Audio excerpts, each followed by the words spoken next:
Assalamualaikum warahmatullahi wabarakatuh. Waalaikumsalam warahmatullahi wabarakatuh. Gimana kabarnya anak-anak?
Sehat? Alhamdulillah. Ya, alhamdulillah hari ini ada yang absen satu nggak masuk. Kenapa? Mana ada yang satu nggak masuk? Kemarin kita sudah melaksanakan pembelajaran tentang taubat, taat, istiqomah, dan ikhlas. Sekarang kita mau masuk ke pembelajaran berikutnya, yaitu adab sholat dan adab berzikir. Anak-anak, kita melaksanakan sholat berapa waktu dalam satu hari? 5. Sholat apa aja?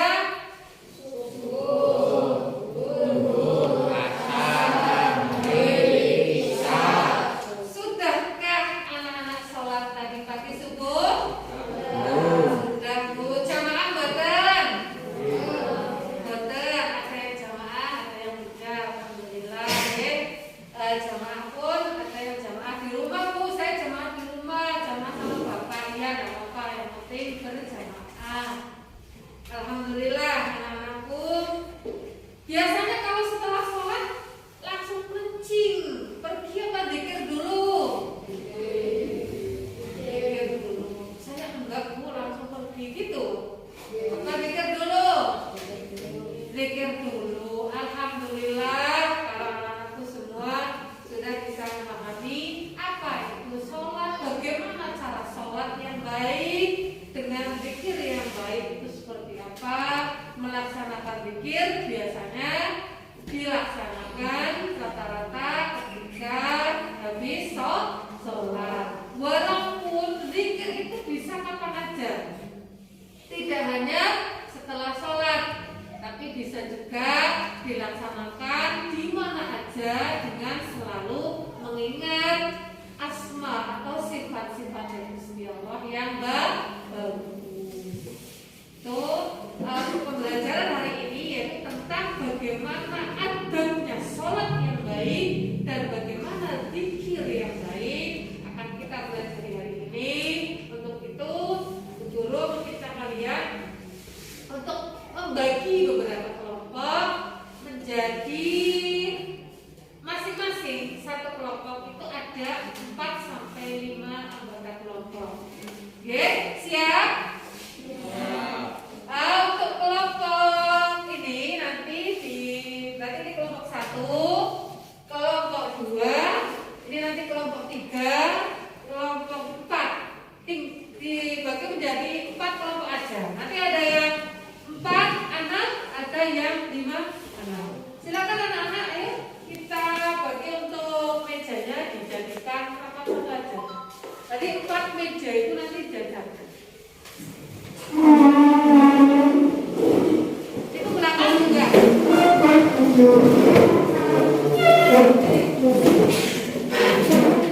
Teman-teman kalian, untuk pembelajaran hari ini materi tentang adab sholat dan adab berzikir. Silakan dibuka buku LKS-nya masing-masing.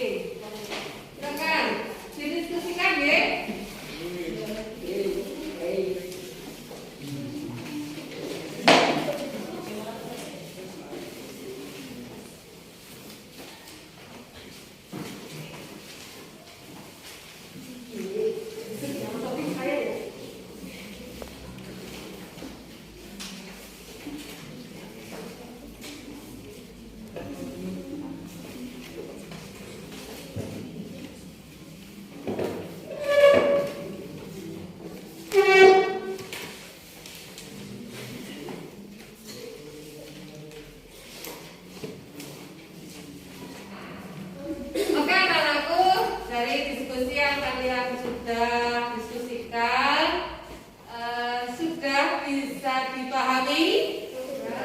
Alhamdulillah. Oke, saya mau minta perwakilan tiap-tiap kelompok untuk mengutarakan hasil dari diskusi yang tadi sudah kalian diskusikan. Dari kelompok ini dulu, silakan perwakilan. Ada banyak dalam sholat yang sudah didiskusikan, yaitu ada dua hal. Yang satu, memakai pakaian yang disebut rapi tidak memakai baju atau sarung yang ada tulisannya di belakang atau tidak melakukan situasi jamaah menghadap belakangnya. Dua, sholat dilakukan dengan ikhlas niat beribadah hanya karena Allah Subhanahu wa Ta'ala untuk menghindarkan diri dari sinar pamer atau agar ibadah kita dilihat orang lain. Tiga, memakai minyak wangi. Empat, tubuh dalam keadaan bersih dan rapi. Lima, memakai tutup kepala bagi laki-laki. Enam, sholat tidak dilakukan di depan pintu atau tidak menghalangi orang yang hendak berjalan atau lewat. Tujuh, dilakukan di tempat yang bersih. Delapan, menghadirkan hati dalam sholat atau khusyuk dan tidak berpisah-pisah. Oke, dari yang disebutkan dari kelompoknya Rada, itu kan bahwa adab sholat ada 8 poin yang sampai terakhir menghadirkan Allah di dalam hati. Ayo dari kelompok lain, monggo dari kelompok ini, silakan untuk mengutarakan hasilnya.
Oh iya, terima kasih dari tadi yang sudah disampaikan oleh kelompok Suri Upload.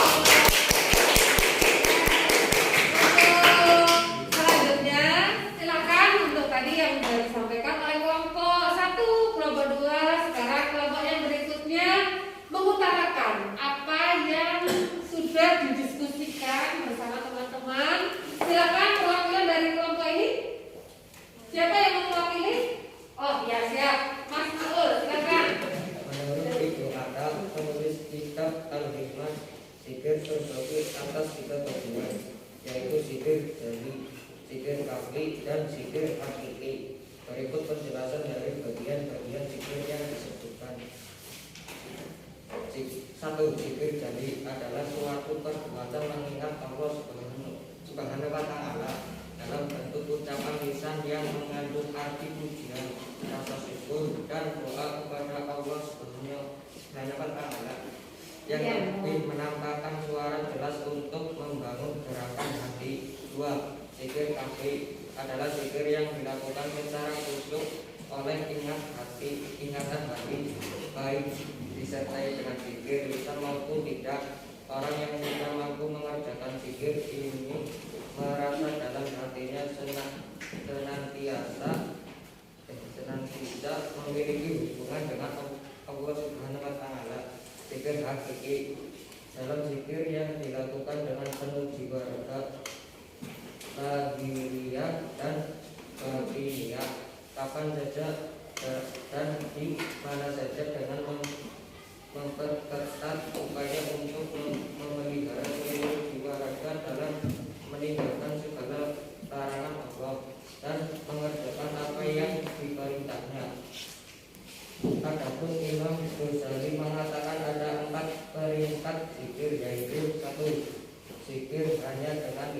2. Zikir dengan lisan disertai hati secara dipaksa-paksakan.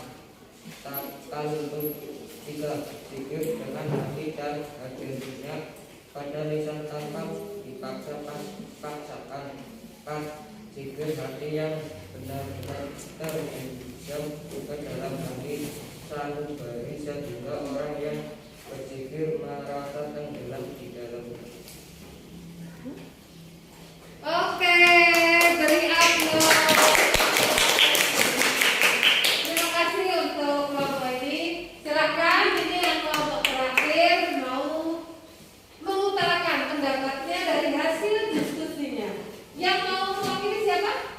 Oh iya, siap. Silakan. Oh iya, bacaan zikir.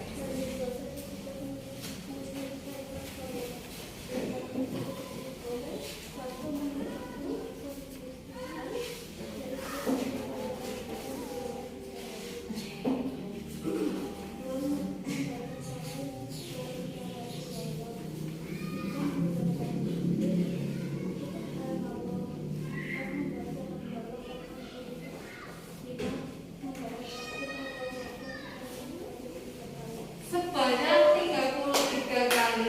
Oke. Terima kasih untuk anak-anakku semua. Nanti dari diskusi yang tadi disampaikan dari masing-masing kelompok perwakilan, dari hasilnya itu dapat disimpulkan bahwa adab zikir dan adab sholat itu sesuatu yang harus dilakukan. Tidak hanya kita memahami sholat itu dimulai dari takbiratul ihram sampai salam, itu ada adab-adabnya. Seperti apa sholat adab yang baik itu bukan berarti kita harus sholat seperti ini degak gitu.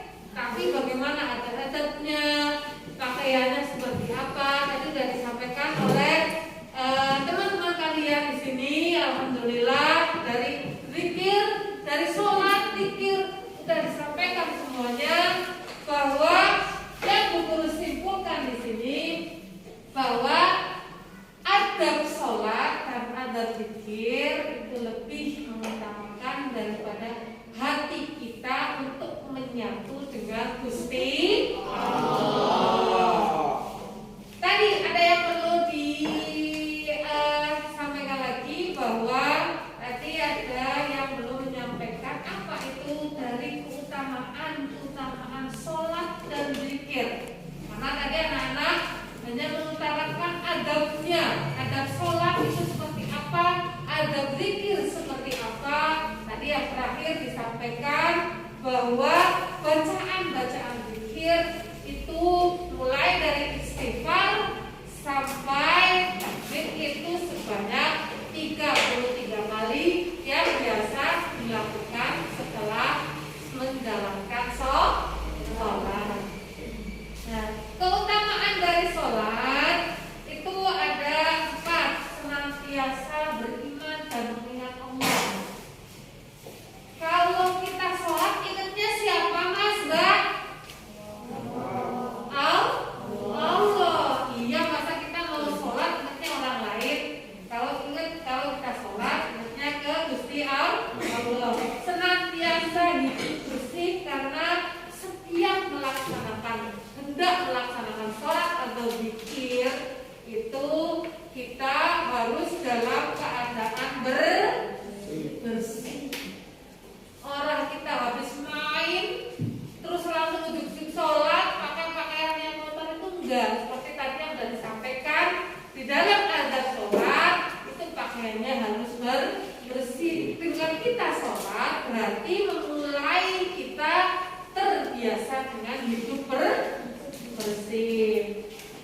Yang berikutnya, senantiasa memiliki keteguhan hati dalam kebenaran dan memiliki hati yang bersih dari segala sikap yang buruk. Karena di dalam Nabi sendiri dalam hadisnya bahwa sholat itu mencegah dari perbuatan buruk. Jadi semakin kita sholatnya terjaga 5 waktu, akan semakin terhindar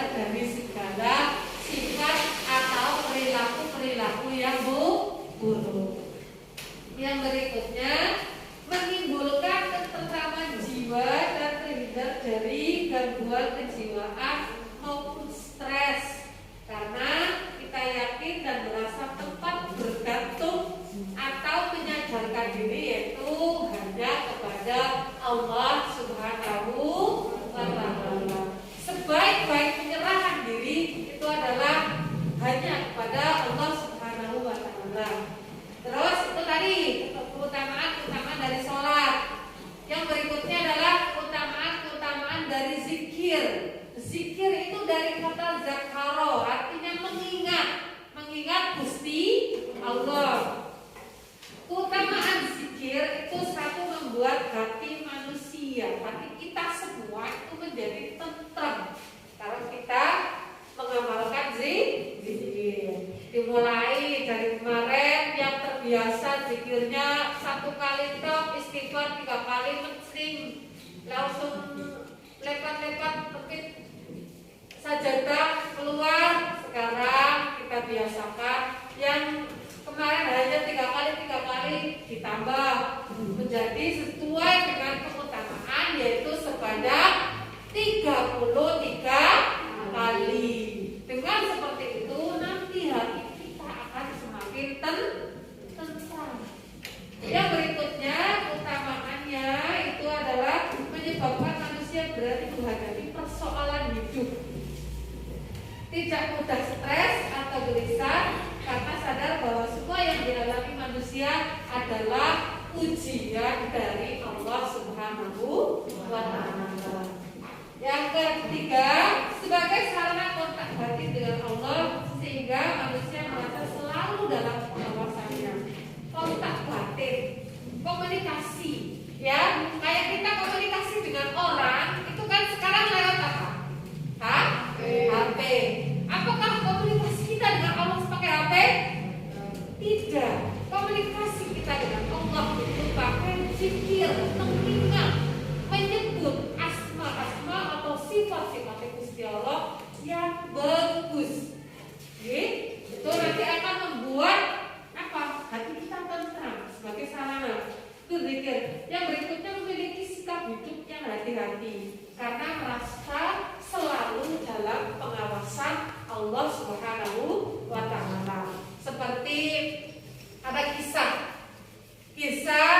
tentang di mana seorang murid dengan seorang guru, bukan seorang murid, maaf, antara murid dengan seorang guru. Itu pada suatu kisah murid dikumpulkan di suatu tempat, dikasih perintah oleh gurunya, anak-anakku semuanya silakan besok kalian bawa ayam yang sudah disembelih, tapi diingat bahwa ayam itu disembelihnya tidak boleh ada yang melihat. Semuanya mencari berbondong-bondong untuk mencari ayam dan disembelih di tempat yang mereka tersembunyi atau tersembunyi dari orang atau apapun yang dapat melihat mereka menyembelih. Keesokan karena perintahnya dikumpulkan keesokan harinya. Setelah hari berikutnya itu dikumpulkan di majelis pembelajaran, ternyata semua melaksanakan perintahnya guru, ayamnya itu disembelih semuanya, hanya ada satu yang tidak disembelih. Terus ditanya yang disembelih, kamu kenapa disembelih? Sudah tahu kalau kamu disembelihnya di mana? Gak ada yang melihat sesuai dengan perintah gurumu ini. Nggih, guru, saya tidak disembelih di tempat umum. Saya sembelih di rumah yang gak ada orangnya. Terus ditanya lagi, kamu disembelih di mana? Saya disembelih di tempat tersembunyi. Saya sembelih di kamar karena gak ada yang melihat. Saya kunci pintunya dari luar. Oh, malah gak bisa keluar ya. Saya kunci pintunya dari dalam, maksudnya Pak Guru. Nah, itu semua. Terus ya dia disembelih. Mereka berprasangka bahwa tidak ada yang melihat. Ada satu yang tidak disembelih. Tanya, kenapa kamu gak disembelih? Padahal perintahnya harus disembelih. Disembelih tapi tidak ada yang melihat. Lalu dijawab sama muridnya, "Nun sewu Pak, saya mau tak sebelah di mana? Saya umpetan, saya sembunyi di kamar mandi, saya sembunyi di kamar, saya kunci pintu kamarnya, saya sembunyi sampai saya naik ke pohon kelapa aja. Ada yang melihat. Siapa yang melihat? Gusti Allah." Semua tertegun. Oh iya ya, saya sembunyi dimanapun, saya sembunyi di kamar, saya sembunyi sampai naik ke pohon kelapa, saya sembunyi di rumah yang gak ada orang pun, Allah akan selalu melihat. Itulah keutamaan salah satu dari zikir, bahwa ketika kita zikir merasa bahwa Allah itu selalu melihat kita, selalu mengawasi kita dimanapun dan kapanpun. Yang terakhir, menumbuhkan sikap optimisme dalam menjalani hidup karena adanya pengharapan hanya kepada Allah. Optimis, tidak mudah putus asa. Tipis, saya yakin saya bisa. Hari ini gagal, besok saya bisa lagi. Besok gagal, besoknya lagi bisa. Karena Allah sesuai dengan ayat Al-Quran, "Inna ma'al usri yusra." Bersama kesulitan ada kemudahan. Kita optimis bahwa Allah itu selalu berada di samping kita, bahwa Allah itu akan selalu membantu kita. Itu sekilas tentang pembelajaran hari ini, yaitu adab sholat dan adab zikir yang tadi sudah kalian diskusikan, yang sudah kalian pelajari. Apa itu sholat, apa itu zikir, bagaimana caranya sholat yang baik, bagaimana caranya zikir yang baik. Ada pertanyaan? Oh ya, silakan. Oh, bagaimana cara sholat yang baik? Sholat yang baik seperti tadi sudah disampaikan oleh beberapa anak dari kelompoknya masing-masing. Bagaimana sholat yang baik, Bu? Sholat yang baik itu satu, dari fisik dulu. Dari fisik, karena sholat itu mempunyai dua komponen, secara fisik dan secara jiwa. Ya, kalau secara bahasa itu rohani dan jasmani. Dari jasmaninya dulu. Jasmani itu kita dalam keadaan bersih, ora keringetan, berdolan, ubres kena tanah, kena apapun, apalagi sampai kena najis. Kok kita sholat itu nggak mungkin bisa menjadi tenang hati kita, bisa menjadi baik sholat kita. Tapi kita bisa dengan cara apa? Badan kita, jasmani kita dibersihkan dulu. Bersihkan. Kan itu, orang kalau habis mandi sama sebelum mandi lebih enak mana, Mas, Mbak? Sesudah mandi. Hari kita ketika badan kita bersih, sholatnya kepenak. Sholatnya nanti dengan sendirinya akan menjadi baik. Setelah kita mengetahui bagaimana cara sholat yang baik, badan kita menjadi baik. Terus yang berikutnya baru hati kita, jiwa kita ditata, hanya sholatnya karena Gusti Allah. Berarti tadi urutannya adabnya sholat seperti apa yang baik, tadi dah yang zikirnya seperti apa yang baik, itu tadi sudah diceritakan oleh kalian sendiri, oleh teman-teman. Itu tadi tata cara sholat yang baik itu ada dua, jasmaninya, rohaninya. Jasmaninya dibersihkan dulu, rohaninya kita niatkan hatinya hanya kepada Gusti Allah. Ada lagi yang mau bertanya? Oh ya, silakan. Oh iya Bu, bagaimana? Tadi kan sudah disampaikan bahwa yang namanya sholat zikir itu harus dalam kondisi tenang. Dalam kondisi tenang. Tiba-tiba ramai Bu, nanti kan konsentrasi.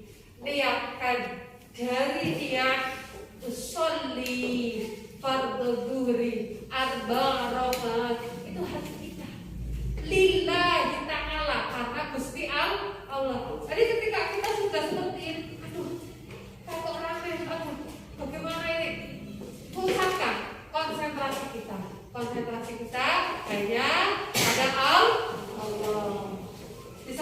dipahami, Mbak? Oh ya.